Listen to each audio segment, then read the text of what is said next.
नमस्कार फ्रेंड्स, आज हम स्टार्ट करने वाले हैं डिफरेंशिएबिलिटी। कॉन्टिन्यूटी हमने कर ली है, डिफरेंशिएशन हमने कवर कर लिया है। अब हम डिफरेंशिएबिलिटी स्टार्ट करने वाले हैं। तो पहले मैं डिफरेंशिएबिलिटी डेफिनेशन लिखूंगा, फिर मैं उसमें बताऊंगा कि वो कैसे कैसे एक्सप्लेन करनी है।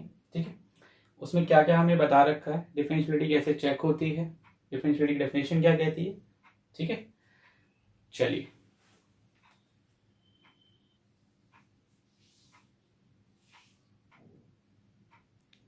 देखिए बेटा, ये डेफिनेशन हमें दे रखी है एनसीईआरटी में। और एनसीईआरटी की डेफिनेशन क्या कहती है डिफरेंशिएबिलिटी के लिए?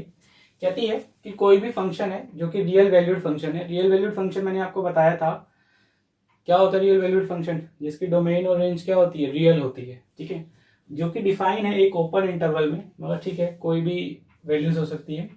और सी जो होगा, ठीक है, सी कोई भी एक नंबर है जो किसको बिलोंग कर रहा है, ए और बी के इंटरवल को बिलोंग कर रहा है। ठीक है, उनके बीच में है। तो एफ एक्स को मैं डिफरेंशिएबल कहूंगा या डेरिवेबल कहूंगा। डिफरेंशिएबल कह लो या डेरिवेबल कह लो, बात एक ही है। कहां पे? एक्स इक्वल टू सी, उस जगह पे। ठीक है, वो सी पॉइंट ए और बी के बीच में होगा क्योंकि ओपन इंटरवल है। ठीक है, और प्रोवाइडेड जो लिमिट है वो भी एग्जिस्ट करनी चाहिए। ठीक है, कैसे? फाइनाइटली। अगर लिमिट एग्जिस्ट नहीं करती है तो ये कंडीशन भी सेटिस्फाइड नहीं होगी और मैं उससे डिफरेंशिएबल नहीं कह पाऊंगा। तो कुल मिला के इस डेफिनेशन से एक रिजल्ट निकल के आता है। रिजल्ट कहता है कि भाई अगर कोई भी फंक्शन दे रखा है और मैं उसे डिफरेंशिएट करता हूं, ठीक है, तो मैं अगर जैसे फॉर एग्जांपल देखो, हमें दे रखा होता था एफ एक्स और जब मैं इसे डिफरेंशिएट करता था तो ये होता था एफ डैश एक्स। अब मैं चाहता था तो मैं किसी भी पॉइंट पे वैल्यू निकाल लेता था ना। जैसे मैंने 2 बोला, 3 बोला, 4 बोला, 5 बोला, तो जो x है वो 2 होता था, 3 होता था, 4 होता था, 5 होता था, कुछ भी हो सकता था। तो बेसिकली ये वो नंबर है c। ठीक है, तो वहां पे मैं उस पोर्शन को क्या बोलता था कि वो डिफरेंशिएबल होगा। तो ये इसकी डेफिनेशन है। मगर ठीक है, डेफिनेशन समझ में आ जाती है। कंडीशन इज मोर इंपॉर्टेंट कि लिमिट एग्जिस्ट करनी चाहिए। लिमिट यानी कि left hand derivative is equal to right hand derivative. मैंने कहा वो क्या है, इसे नोट डाउन कीजिए, वीडियो फ्रीज करिए, फिर आपको इसके आगे बताते हैं कि वो एक्चुअल में कहना क्या चाहता है। ठीक है, चलिए। यही डेफिनेशन है हमारी कि वही रियल वैल्यूड फंक्शन होगा, डिफाइंड ओपन इंटरवल पे होगा, ए कॉमा बी होगा। ठीक है, उसके बाद डेरिवेबल होगा या डिफरेंशिएबल होगा उस पॉइंट पे जो कि ए कॉमा बी के बीच में आ रहा हो, क्योंकि ओपन इंटरवल में डिफाइंड हो रखा है। अगर ओपन इंटरवल में डिफाइंड हो रखा है तो नो डाउट उस पॉइंट पे चेक कर रहे हैं हम डिफरेंशिएबिलिटी। मेरे को पता है कोई भी फंक्शन होगा, अगर उसका डेरिवेटिव करूंगा, फिर डेरिवेटिव करने के बाद मैं उसको किसी भी पॉइंट पे चेक कर सकता हूं। तो बेसिकली वो पॉइंट जो है वो सी है। तो यहाँ पे अगर मुझे चेक करना है और वो बताता है कि उस पॉइंट पे जब आप करते हो ना तो वहां पे लिमिट एग्जिस्ट करेगी, तो मुझे ये चेक करना है। तो चलिए इसको फ्रीज कीजिए और समझ, वीडियो को रोकिए, फ्रीज कर दें और उसके बाद इसे उतार ले, फिर हम आगे समझाते हैं। तो देखो कंडीशन क्या करी थी कि भैया लिमिट एग्जिस्ट करती है। तो इसके बेसिस में क्या कह सकता हूं, मैं काम करता हूं कि भाई limit at left hand derivative, ठीक है, वो निकाल लेते हैं। ठीक है, और नो डाउट वो हमारे राइट हैंड के क्या होगा, राइट हैंड डेरिवेटिव के इक्वल होगा। ठीक है, तो ये निकालना पड़ेगा limit at L H D. जैसे मैं लेफ्ट हैंड लिमिट बोलता था तो लेफ्ट हैंड डेरिवेटिव या आर एच डी बोलता हूं। ठीक है, तो यहाँ पे मैं एक काम करता हूँ, लेफ्ट हैंड डेरिवेटिव निकाल लेते हैं। देखो जी, लेफ्ट हैंड डेरिवेटिव में पहले हम ऐसे लिखते हैं ना, लिमिट एक्स टेंड्स टू, किस पॉइंट पे चेक करें, सी पे। सी माइनस फंक्शन तो यही रहेगा F of X minus F of C upon X minus C. ठीक है, अब इसको मैं, आपको याद होगा क्या करता था, एच टेंड्स टू 0 कर देता था और जहां जहां पे सी होता था, मतलब जो भी ये पॉइंट होता था, जब हम क्वांटिटी चेक करते थे हम उसको मतलब पर्टिकुलर पॉइंट माइनस एच करते थे। तो अब यहाँ सी है तो मैं एक्स की जगह पे रिप्लेसमेंट कर दूंगा C minus H minus F of C. नीचे भी एक्स की जगह पे क्या देगा, सी माइनस एच माइनस का सी। ठीक है, यहां पे करते हैं आगे, तो ये आ जाएगा limit H tends to 0 F of C minus H minus F of C, ये कट जाएगा और माइनस का एच आ जाएगा। ठीक है, ये जो पोर्शन है वो कट जाएगा और मेरे पास एफ ऑफ माइनस एच आ जाएगा।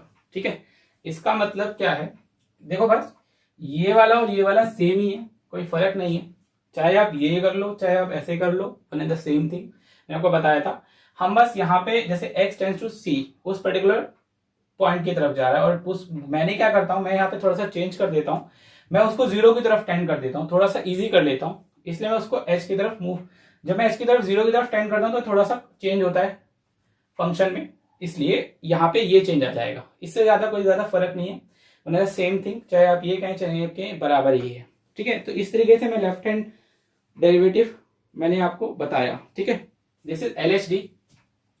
Now we are talking to right hand derivative, वो कैसे होगा, अगर मैं उसकी भी बात करूं तो same thing, x tends to c plus. ठीक है, जैसे कि हमारा फंक्शन दे रखा था वही चीज मेंशन आउट करनी पड़ेगी, फिर यहाँ पे आ जाएगा f of x minus F of c, again यहाँ पे आ जाएगा बेटा जी x माइनस c। ठीक है, so limit h tends to 0, अब राइट हैंड साइड में क्या होगा, मैं प्लस करके वैल्यू उस पॉइंट की तरफ ले जाता था, तो c plus H minus F of c,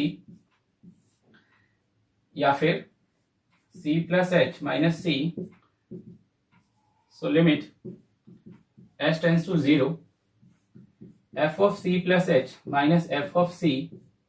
ठीक है, या फिर h। ठीक है, तो भाई अब देखो यहां से दो बातें निकल के आती हैं कि या तो आप देखिए, या तो आप ऐसे सॉल्व कर लो सिर्फ, ठीक है, ये आपका लेफ्ट हैंड और राइट हैंड, मतलब एक या तो आप कंडीशन ये बना लो, ध्यान से समझना। ठीक है, आप कह दो कि लिमिट, ठीक है, ये भाई अलग है, ठीक है, जो बता रहा हूं देखना, limit x tends to c minus F of x minus F of c upon में x minus c, limit x tends to c plus F of x minus F of c upon में x minus में c। अगर ये बराबर आ जाते हैं, ठीक है, ये बराबर आ जाते हैं, या ठीक है, या ये आ जाएं, या फिर मैं ये बोलूं कि भाई limit h tends to 0 F of c minus h minus F of c, ठीक है, माइनस का h, limit h tends to 0 F of c plus h minus F of c, ठीक है, अपॉन h, या ये बराबर आ जाते हैं। ठीक है,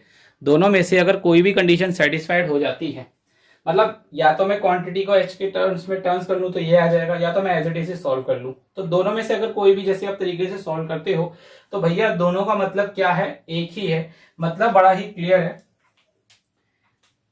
इन दोनों कंडीशन से एक चीज बड़ी क्लियर है कि हम ये बता देंगे कि भैया जो भी एफ एक्स है वो डिफरेंशिएबल है, फिलहाल क्या है, डिफरेंशिएबल है, कहां पे, जब x की वैल्यू c है, मतलब x is c, x equal to c, that particular number which is in between a and b। ठीक है, जो c होगा वो a और b के बीच में होगा।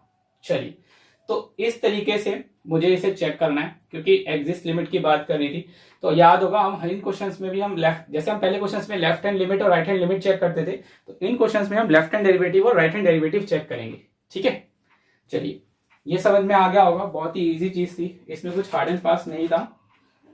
इसके बाद देखिए इसमें जो नई चीज आती है निकल के, वो क्या है बताते हैं। इसे एक बार आप वीडियो को फ्रीज कीजिए और नोट डाउन कर लीजिए। देखिए बेटा, इस फिगर को थोड़ा समझने की कोशिश करते हैं। ठीक है, देखिए ये कर्व है जो कि हमारा y equal to F X दे रखा है। ठीक है, और ये मेरी टेंजेंट है। ठीक है, ये आपने 10th क्लास में पढ़ी होगी, length of tangent drawn from an external point to a circle are equals, उस टाइम पे आपने ये थ्योरम पढ़ी थी सर्कल के केस में। फिलहाल मैं यहाँ पे कर्व की बात कर रहा हूँ। ठीक है, तो इस पॉइंट पे टेंजेंट और कर्व, ठीक है, यहाँ पे मैं स्लोप निकालूंगा। ठीक है, निकालता हूँ बेसिकली। तो चलिए यहाँ पे देखिए, मैं ना यहाँ पे चेक करता हूँ, तो मैं ठीक है, मैं अगर एक पॉइंट ले लेता हूँ, ठीक है, मैंने कहा कोई पॉइंट होगा C, तो उसके लिए मैंने आपको बताया एफ ऑफ C होगा। अगर मैं यहाँ पे x की जगह पे c रखता हूं, ठीक है, तो f ऑफ c होगा।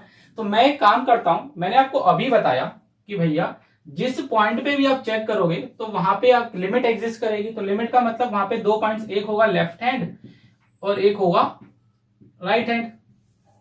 तो अगर मुझे लेफ्ट हैंड में चेक करना है तो नो डाउट मुझे क्या करना पड़ेगा, c माइनस एच, और अगर मुझे राइट हैंड में चेक करना है तो c प्लस एच। यानी कि जब मैं c रखूंगा यहां पे, देखना जब मैं यहां पे c रखता हूं, ठीक है, x की जगह पे, तो मेरा f ऑफ c आता है, यानी कि पॉइंट p आएगा। और अगर मैं उससे एक स्टेज पहले चेक करता हूं लेफ्ट हैंड साइड, यानी कि पॉइंट q की तरफ, ये वाला पॉइंट q, और अगर मैं यहां पे चेक करता हूं और मैं, मगर ठीक है कोई पॉइंट होगा, मैंने मान लिया कि वो मूविंग टूवर्ड्स जीरो है, ठीक है, तो मैंने c माइनस एच अगर रखा तो f of c minus H निकल के y की वैल्यू आ जाएगी। सेकेंड थिंग, अगर मैं उसमें कोई क्वांटिटी प्लस कर रहा हूं, जैसे कि मैं पॉइंट r की बात कर रहा हूं, तो f of c plus H आ जाएगा। यही चीज को मैंने आपको ऐसे लिख के दिखाया, क्योंकि लिमिट एग्जिस्ट कर रही थी, तो मैंने आपको बताया limit x tends to c minus f of x minus f of c upon x minus c, ठीक है,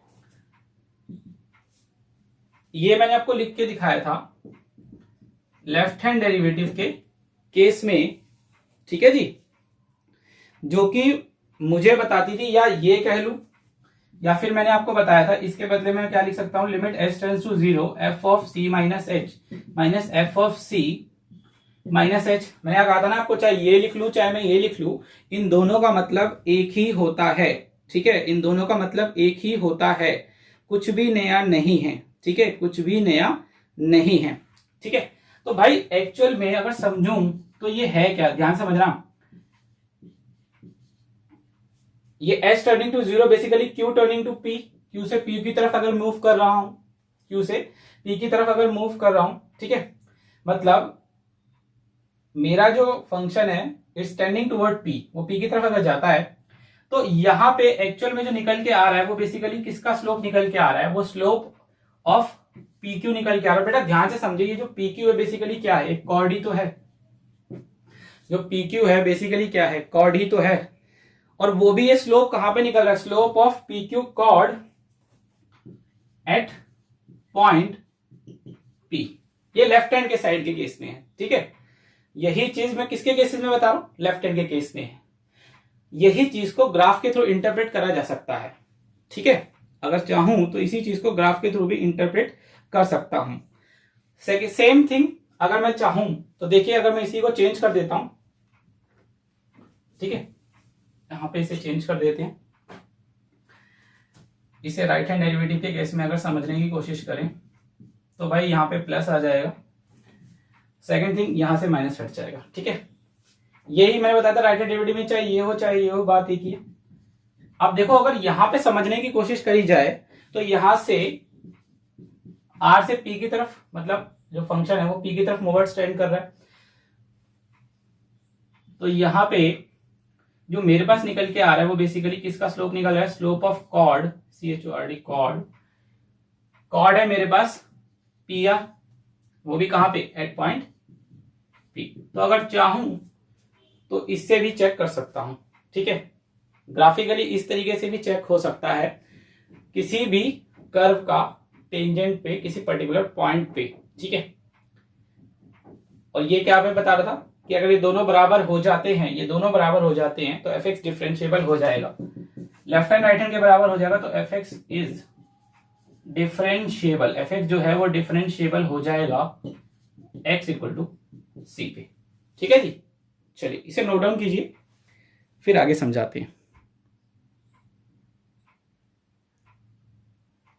देखिए बेटा, एक थ्योरम है बहुत ही बढ़िया, कहता है अगर कोई भी फंक्शन डिफरेंशिएबल है, अगर ठीक है, तो कहता है कि जो भी फंक्शन डिफरेंशिएबल है वो कॉन्टिन्यूस 100% होगा। If a function is differentiable किसी भी पॉइंट पे, तो भैया वो नेसेसरीली मतलब पक्का कॉन्टिन्यूस होगा उसी पॉइंट पे। मतलब अगर डिफरेंशिएबल है तो कॉन्टिन्यूस तो 100% होगा, ठीक है, डिफरेंशिएबल है तो कॉन्टिन्यूस तो पक्का होगा, लेकिन converse need not be necessarily true. इसका मतलब ये है कि अगर डिफरेंशिएबल है तो कॉन्टिन्यूस तो होगा, ठीक है,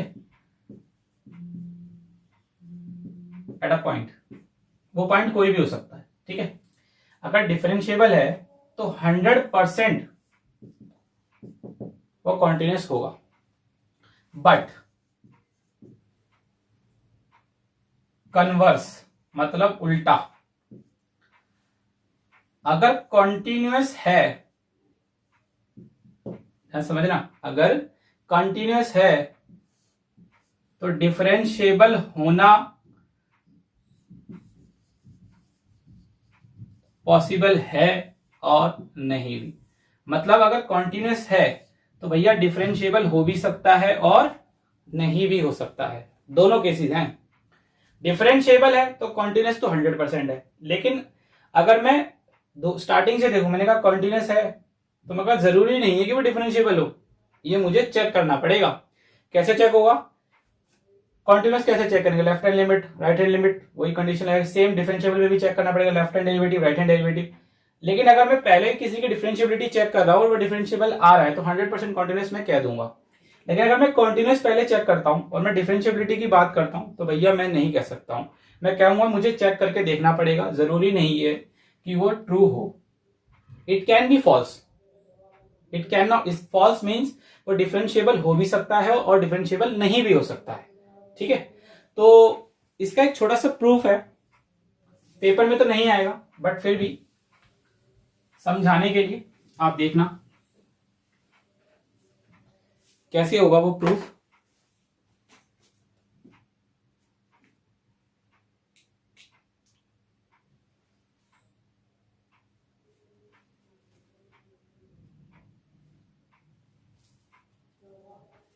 ठीक है, चलिए देखो भाई, F of X minus F of C, मैं दोनों तरफ क्या करता हूं, लिख लेता हूं, ठीक है, थोड़ा सा गैप दे देते हैं।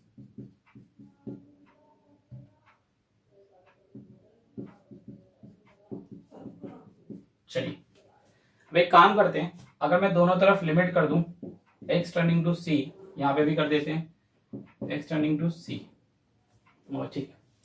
मैं एक काम करता हूं, इस स्टेप में अगर x माइनस सी से मल्टीप्लाई भी कर दूं, ठीक है, साथ में x माइनस सी से क्या कर दूं, डिवाइड भी कर दूं। यहां मैंने मल्टीप्लाई कर दिया और यहां मैंने डिवाइड भी कर दिया, हाथों हाथ मैंने क्या करा, दोनों काम कर दिए, ठीक है।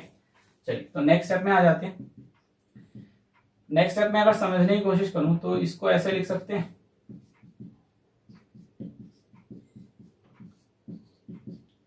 इसे अलग कर लेता हूं और यहां पे भी लिमिट दे देता हूं, ठीक है।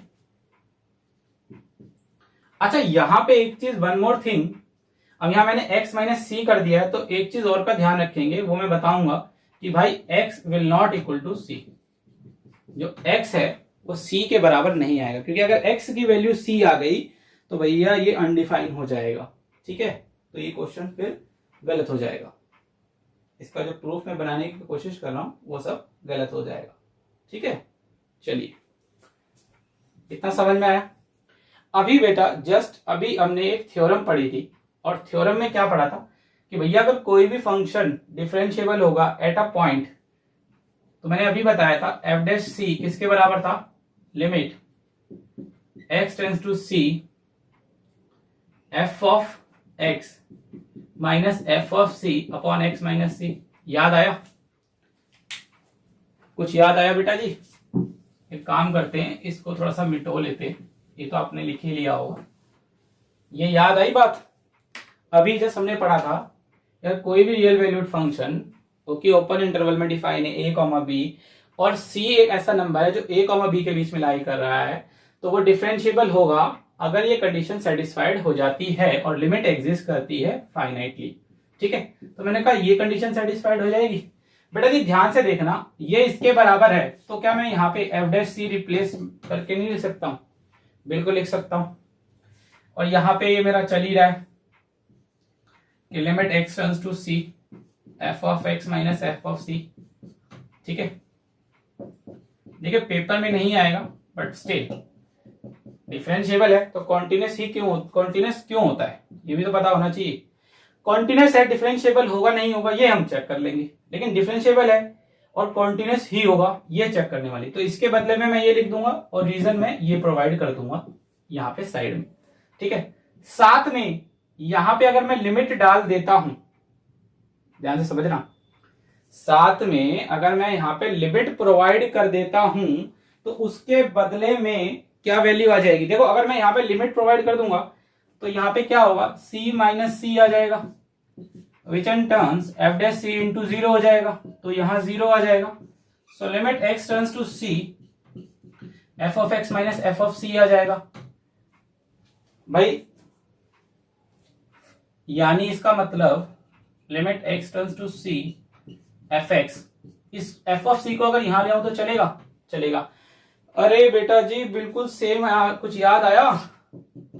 पहली कंडीशन देखिए ध्यान से, पहली कंडीशन बस c की जगह पे क्या है, a की यहां पे c लिखा हुआ है, वहां पे मैंने क्या लिखा था, a लिखा था। तो मैं यहां पे बताता था कि भैया F x is continuous at x equals to c। बस यहां पे क्या निकल के आ गया, यहां पे c निकल के आ गया, ठीक है। यहां पे c निकल के आ गया। जो मैंने आपको सिखाया था उसमें मैंने आपको बताया था कि limit x turning to a, ठीक है, f of x is equal to f of a, then F x is continuous at x equals to a। तो मैंने आपको ये जब क्वांटिटी पढ़ाई थी तब सिखाया था। तो फिलहाल वो पॉइंट कोई भी हो सकता है, यहां पे वो पॉइंट c है और कंडीशन आप देखिए ऑटोमेटिक कॉन्टिन्यूस आ गया। डिफरेंशिएबिलिटी से स्टार्ट करा था और मैंने इसे कॉन्टिन्यूस साबित कर दिया। यानी जो भी फंक्शन जो डिफरेंशिएबल है वो 100% कॉन्टिन्यूस होगा, ठीक है। समझ में आया, इसे नोट डाउन कीजिए, बहुत ही अच्छा कॉन्सेप्ट। चलिए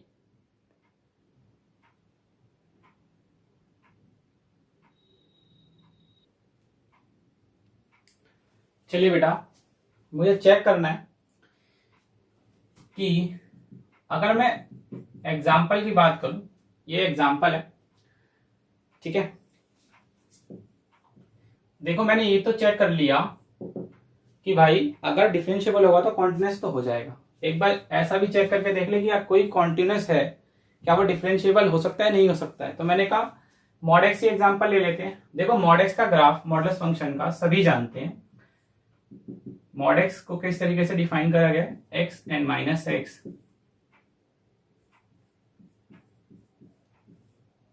ठीक है बेटा जी। इसका ग्राफ बनाएंगे तो ग्राफ ऐसे बनता है इसका,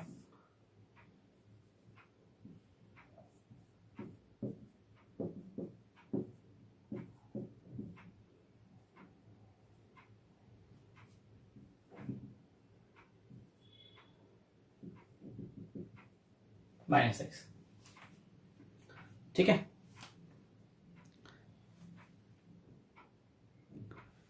ठीक है बेटा जी, अब आपको पता ही है मॉडुलस फंक्शन 11 क्लास में पढ़ा था, ये इसका ग्राफ बनता था। अब देखिए अगर मैं इस कर्व को बनाने की कोशिश करता तो नो डाउट मैं बड़े इजीली बना सकता हूं। क्या इस कर्व में मैंने जब पेन से इसको बनाया तो ये फ्री हैंड बना था, कॉन्टिन्यूस बना था? क्या ऐसा हुआ कि मैंने पहले यहां तक लाइन बनाई फिर मैंने रोका फिर ऐसे बनाया? ऐसा तो नहीं हुआ। मैंने इसको एक ही बार में फ्री हैंड बनाया, और फ्री हैंड बनाने का मतलब बड़ा ही क्लियर है कि भैया ये कॉन्टिन्यूस है। और कहां पे कॉन्टिन्यूस है? इस पॉइंट पे कॉन्टिन्यूस है, क्योंकि यहां पे limit x tends to 0 minus F X, limit x tends to 0 plus F X F of 0 के बराबर 100% होगी। तो limit, so given function that is F x is continuous, ये कॉन्टिन्यूस होगा एट x इक्वल्स टू 0 पे, ठीक है। तो एक कॉन्टिन्यूस तो है, बट भाई ये डिफरेंशिएबल है या नहीं है ये कैसे पता चलेगा? तो मैं कहा ठीक है, जैसे मैंने कॉन्टिन्यूटी, ये मुझे पता है कॉन्टिन्यूस चेक होगा। अगर मैं यहाँ वैल्यू डालूंगा तो नो डाउट ये सारी वैल्यूज कितने आ जाएंगी, गिवन फंक्शन अगर x है तो यहाँ पे भी देखो 0 आ जाएगा, यहाँ भी 0 आ जाएगा, और एफ ऑफ 0 नो डाउट अगर मैं फंक्शन में 0 पुट करूंगा तो 0 ही आ जाएगा, which in term this is continuous. तो मैं कहा ठीक है, कॉन्टिन्यूस तो समझ में आ रहा है, बड़ा इजी है, बड़ा प्यार से कॉन्टिन्यूस हो गया। मगर डिफरेंशिएबल कैसे पता चलेगा? तो डिफरेंशिएबिलिटी के लिए मैंने कहा डिफरेंशिएबिलिटी वाला फॉर्मूला लगा के चेक करेंगे, ठीक है। तो चलिए भाई डिफरेंशिएबिलिटी वाला फॉर्मूला लगा के चेक करते हैं। तो कॉन्टिन्यूस तो हमें समझ में आया, ये है। मगर डिफरेंशिएबल है या नहीं है ये मैं हाथों हाथ चेक कर लेता हूं, ठीक है। पहले मैं एक काम करता हूँ LHD यानी कि लेफ्ट हैंड डेरिवेटिव चेक कर लेते हैं। लेफ्ट हैंड डेरिवेटिव के लिए मैंने आपको क्या फॉर्मूला दिया था, मैं आपको बताया था लिमिट x टेंड्स टू, दो फॉर्मूले आपको बताए थे, एक मैंने आपको बताया था C वाला, ठीक है, एक मैंने आपको बताया था H वाला। तो फिलहाल हम किसी से भी कर सकते हैं, फिलहाल तो मैं ये वाला फॉर्मूला यूज कर रहा हूं। देखो अगर ये कंडीशन सेटिस्फाइड हो गई ना, C minus F of X minus F of C upon X minus C, अगर ये प्रूव हो जाता है, ठीक है,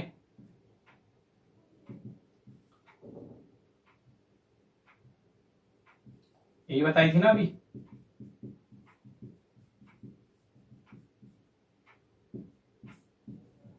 भाई मैंने बताया था ना अभी कॉन्टिन्यूस के वो डिफरेंशिएबिलिटी के लिए, ये वाली कंडीशन अगर सेटिस्फाइड हो जाती है तो मैं क्या बताता था कि एफ एक्स जो होगा वो डिफरेंशिएबल होगा।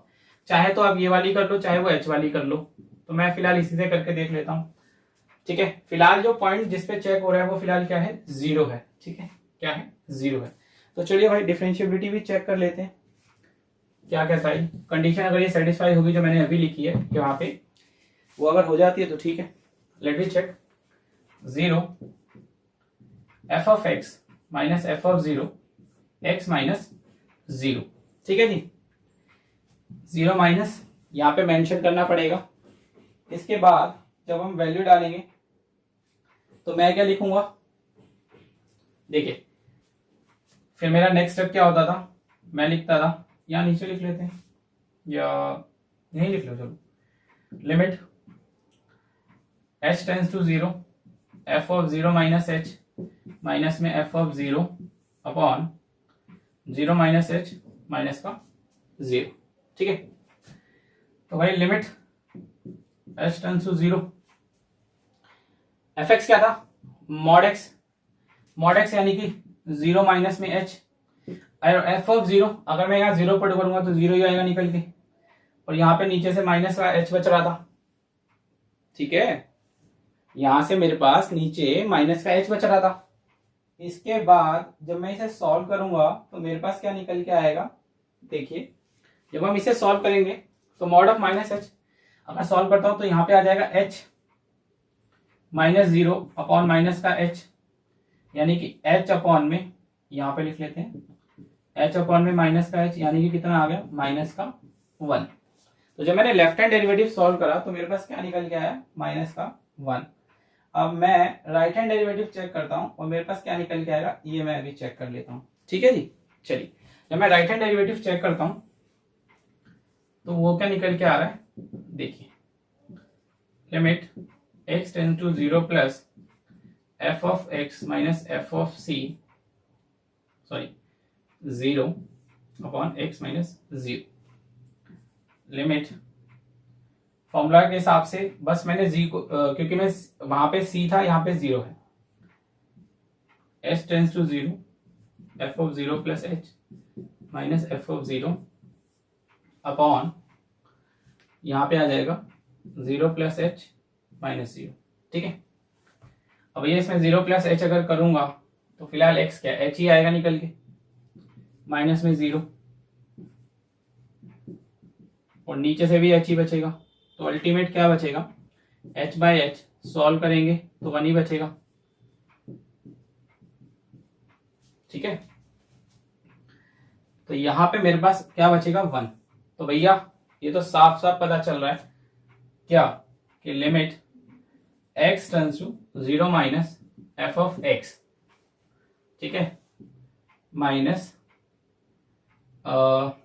F of C, sorry f of 0 x minus C, जो कि इक्वल नहीं है किसके, limit x tends to c plus F of x minus F of c upon x minus C. मैं बोलूंगा, मैं यहां पे बता दूंगा कि f x is not differentiable, जो एफ एक्स है वो डिफरेंशिएबल नहीं है, कहां पे, at x equals to c, उस पॉइंट पे जब x की वैल्यू क्या है, c हो जाएगी मेरी, ठीक है। तो देखा मैंने कि ये कॉन्टिन्यूअस तो था लेकिन डिफरेंशिएबल नहीं था, ठीक है, कॉन्टिन्यूस था लेकिन डिफरेंशिएबल नहीं था। तो होप है आपको डिफरेंशिएबिलिटी का सारा कॉन्सेप्ट समझ में आया। यही डिफरेंशिएबिलिटी का सारा कॉन्सेप्ट है। इसके बाद इस पे बेस्ड कुछ क्वेश्चंस हैं पेपर में आए हुए हैं 4 मार्क्स के लिए, वो हम करेंगे इसके बाद। चलिए, थैंक यू फ्रेंड्स। यहाँ पे हमारा कॉन्सेप्ट खत्म हो गया डिफरेंशिएबिलिटी का। इसके बाद हम हमारे पे 2-3 क्लास प्रैक्टिस करेंगे, ज्यादा क्वेश्चंस नहीं है इसके ऊपर, और हमारा ये चैप्टर कंप्लीट है। ठीक है, मैंने बताया था कॉन्टिन्यूटी खत्म, डिफरेंशिएबिलिटी खत्म हो जाएगी 2-3 क्लास में। उसके बाद हमारा डिफरेंशिएशन खत्म हो चुका है, एंड देन थ्योरम रह जाएगी, वो हम 6 चैप्टर के साथ कर लेंगे। और जब हमारे सारे चैप्टर्स कंप्लीट हो जाएंगे, जब हम रिवीजन स्टार्ट करेंगे, तो हम हर एक चैप्टर के लिए मैं एक पर्टिकुलर वीडियो बना दूंगा आप लोगों के लिए, इसमें सारे क्वेश्चंस होंगे जो मैंने आपको समझाया था पिछले लेक्चर में। सो थैंक यू फ्रेंड्स, आज का लेक्चर हमारा यहीं पे कंप्लीट होता है। ये कॉन्सेप्ट हमारा डिफरेंशिएबिलिटी का।